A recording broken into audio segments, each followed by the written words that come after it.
So the range of data is 39. Find the value of P. So if the range is 39, that means the difference between the highest and lowest number is 39. So we know the highest number is P, we know the lowest number is 8, and that will equal 39. So to use algebra, bring the minus 8 over, 39 plus 8, which means P is 47.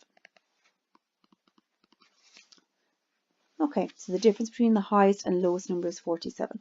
So I'm going to put, instead of P here now, I'm going to put 7. The next question says, find the value of each of the following statistics for this data. The mode. Okay, the mode is the number that comes up most often. Think the word most and mode, they both have an O in the middle. Okay, so most often. So I want to find the mode of the data. So is there any number that comes up more frequently than any of the others? Yes, there is. 9 comes up 3 times. So the mode is 19. The next thing is asking is the median value. So the median value is the middle value. So I'm going to cross off highest, lowest until I get the middle value.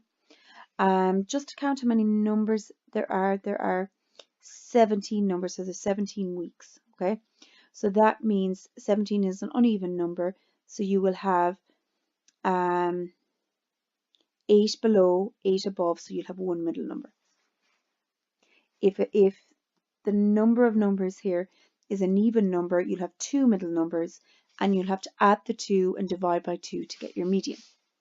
Okay, so lowest, highest, lowest, highest, lowest, highest, lowest, highest, lowest, highest, lowest, highest, lowest, highest, lowest, highest.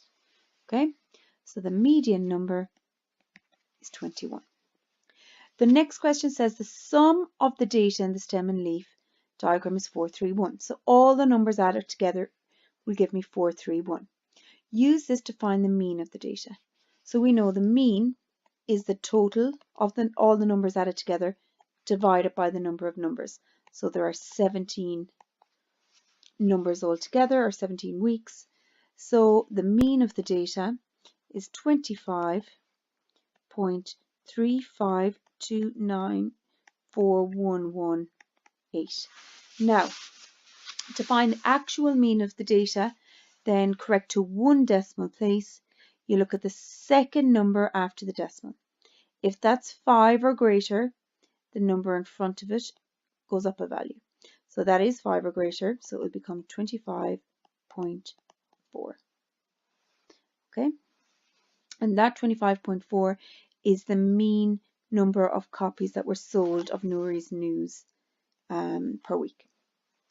The next question then, part D, says, in the 18th week there was a special issue of the Nouri News, and there was a lot more copies of it sold than any other weeks. Now, we're not told how many were actually sold in the 18th week, but we know there's a lot more than the other weeks. So the minimum would be 48, which is more than 47. However, I would say it's a good bit more than 47 because it said it was a lot more than any other week. So it says, find the modal number of copies sold per week over the whole 18 weeks. Okay. So regardless of what value is put in, the mode is the number that comes up most often. We know that the number sold on this week is going to be more than 47. So it's not going to be change the mode. The number that will come up most often is still 19. The next thing it says is find the median number of copies sold per week over the 18 weeks. Now, again, I know there's going to be 18 values now, so I know there's going to be 2 middle numbers. I'm going to call the value here X, okay? And that means there's going to be 18 numbers, okay? So I'm going to put all the numbers out. I'm going to write them out in a row. So there's 18, 16, 16, 17, 19, 19, 19, 20, 21, 25, 26, 28, 32, 34, 41, 43, and 47. Oh, and X as well, which is the new value added in. So lowest, highest, lowest, highest, lowest, highest, lowest, highest, lowest, highest, lowest, highest, lowest, highest, lowest, highest. As I said to you already, because there's an even number of data, you're going to have two middle numbers. So you're going to add them together and divide by 2, which gives you 46 over 2, or 23. So the median is now 23. The next question says, find the mean number of copies sold per week over the whole 18 weeks. Oh, sorry, it's telling me the mean number of copies sold per week over the whole 18 weeks was 28.5.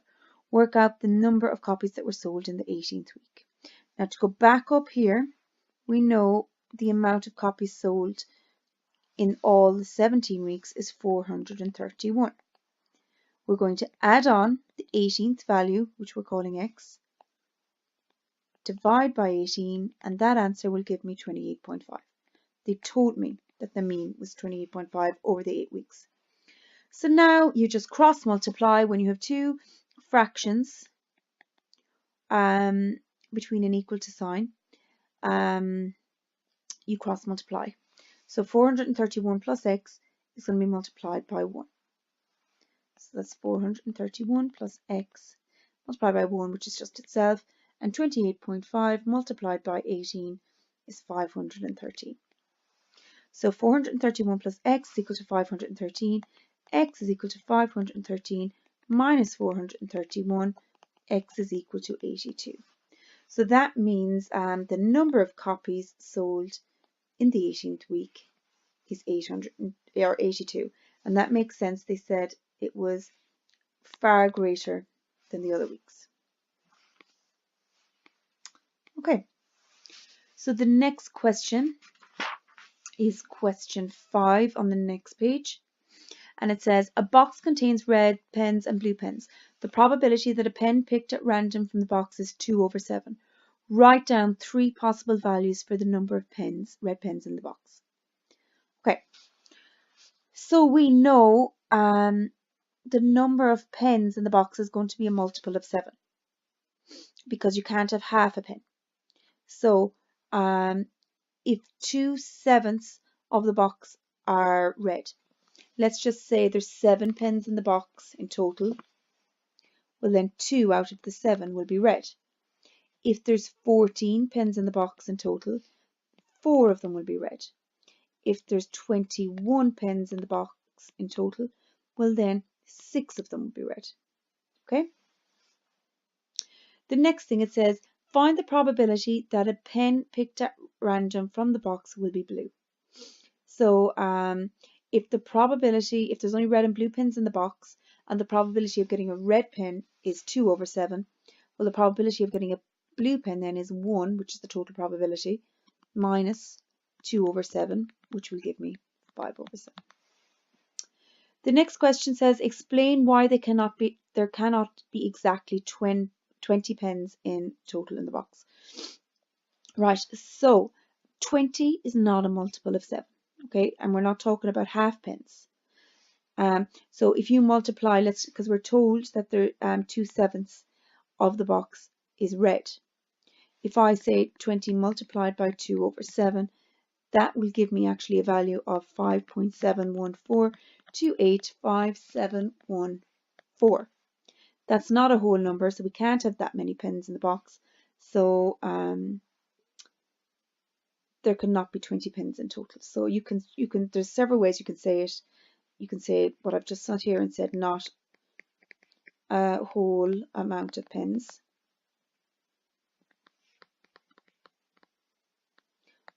Whole number.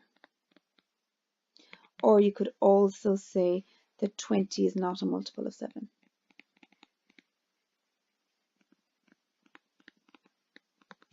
Okay, The next thing then that happens is some green pens are put into the box. So we had just red and blue, now we have green. So that 25% of the pens in the box are now green. Okay, so we have our red pens, we have our blue pens, and we have our green pens. It says one pen is then picked at random from the box. Find the probability that this pen is blue. So we first of all know that originally 2/7 of the pen in the box are red, but now they're saying 25 of the pens in the box are now green. Okay, so if 25% of the pens in the box are now green, that means that 75%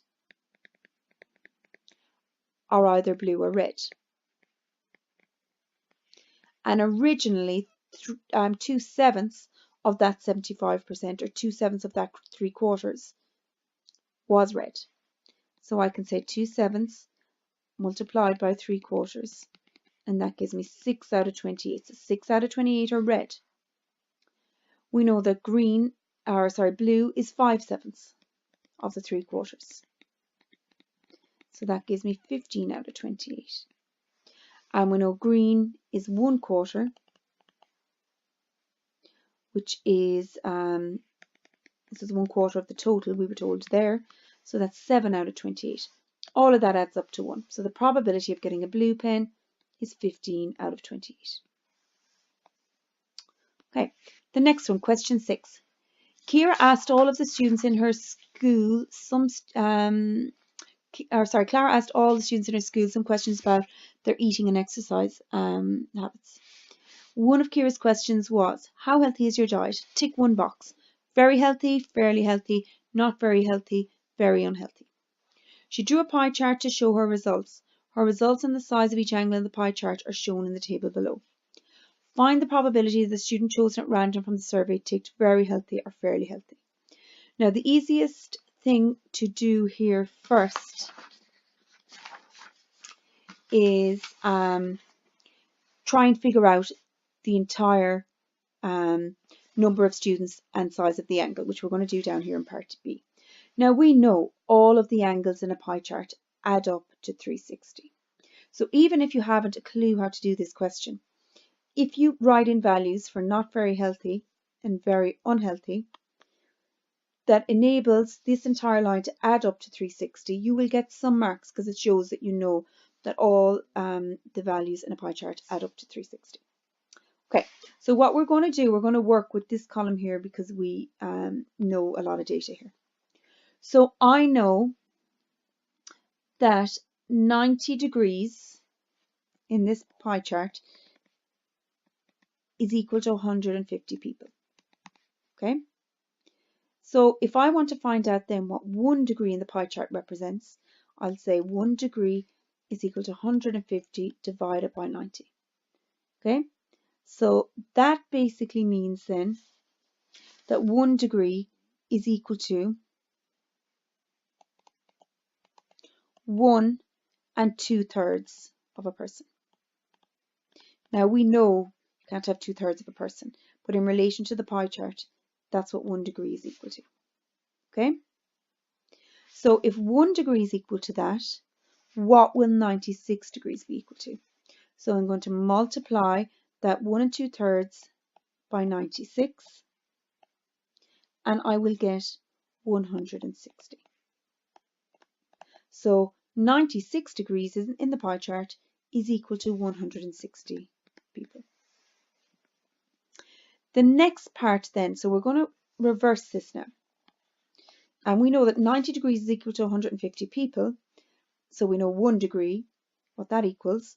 But now I want to find out what does 1 person represent in the pie chart. So how many degrees? Because I'm wanting to work backwards here. So I can switch this equation around and say 150 people is equal to 90 degrees. What will 1 person equal? So it'll be 90 divided by 150. So 1 person is equal to 0.6 degrees in your pie chart. So if I want to find out what 170 people are in the pie chart, I multiply that by 170. and that will give me 102 degrees. So I know that 170 people in the pie chart is represented by 102 degrees.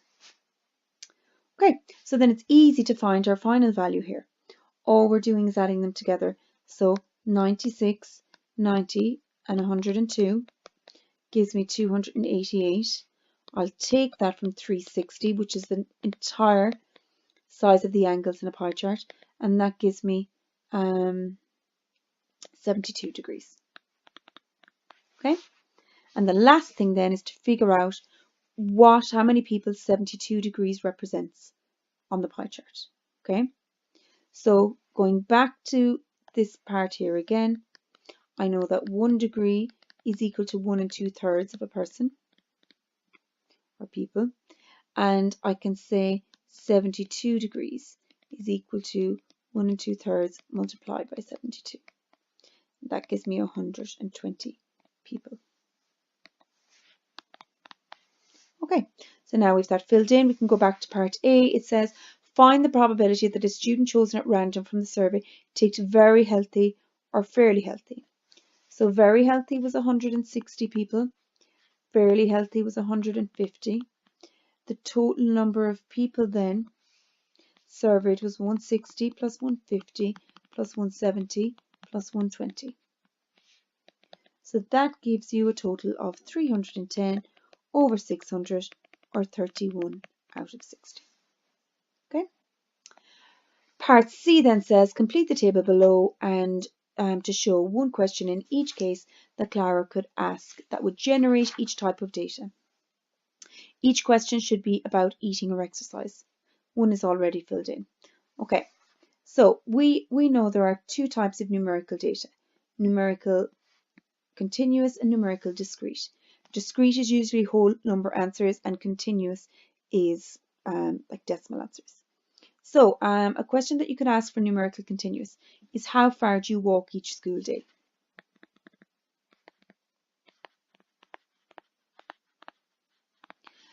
So your answer to that question,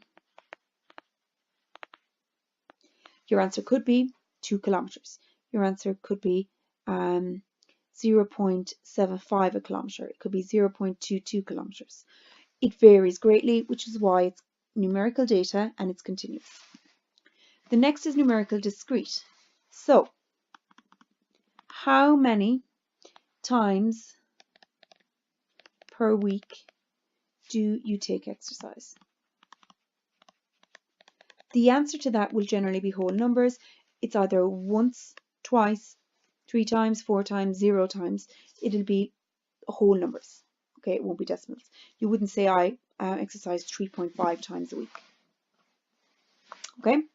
The next thing then, you have two types of categorical data, and that's number or word data, isn't it?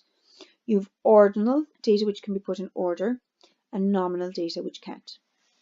Okay, so we have an example of categorical ordinal there.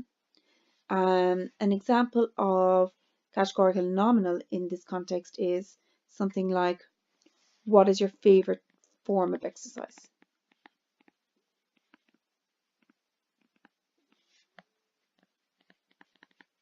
So the answer to that question will obviously be a word, but it could be from walking to boxing to hurling. So it's data that you can't put in order. Okay, and the final question here then, Clara is worried that students in her school are not a representative sample of the students in Ireland. Explain why it is important to have a representative sample when doing statistical analysis. Okay, well basically if your data is not representative of the entire population, then it cannot be related to the entire population. So if not representative of population, it will not be related to entire pop. Okay.